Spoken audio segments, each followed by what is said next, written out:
Okay, let's do a walkthrough on how to integrate with QuickBooks and SSA. Just a beginning note, to actually complete this, you need to go ahead and log into your QuickBooks.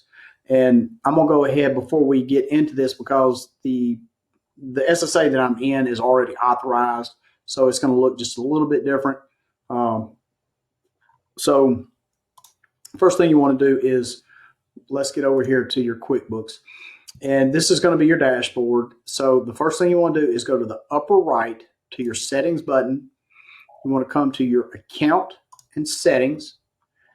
And then you want to come over to billing and subscriptions. The number we're looking for is your company ID. Okay, that is something that you're going to need. And then I'm going to give you, and I'll put this in for you, but you're going to need a secret key. So I will provide that. And then you're going to need your company ID. So the first thing we want to do is come to settings on our left-hand menu, go to CRM configuration, and you're going to notice that there's two QuickBooks buttons here. So the first one is going to be the settings. We need to take care of that first. I can actually do this for you, so I'm just going to show this to you in case you want to do it yourself. You're more than welcome to do that, but we typically will do this for you. And you want to make sure that you allow online payment to true. Don't worry about IPN payment. That is nothing to worry about. Online credit card payments, and then allow ACH payments. So ACH payments is going to be anything from an e-check, which is getting fairly popular, and online wire transfers. So you want to go ahead and set those to true and click update. Now, here's where it's going to look a little bit different in this SSA. To start with, if you've never connected your QuickBooks and SSA, it's going to look like this, except for this one little part right here. You're not going to have an expiration date like this one does.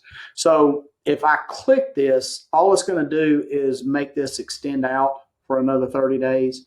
So this is not something that I'm going to be able to walk you through right here. But what you'll want to do is it'll look the same, and you're going to hit connect to QuickBooks. Then it's going to ask you for the company ID, and it's going to ask you for a secret key. And then it's going to connect to QuickBooks.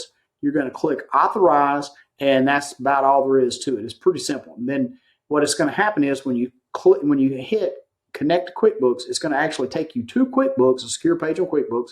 You're going to authorize it to talk to SSA, and then once you do that, it's actually going to put you back over into SSA, and you're going to be connected. So it's pretty simple.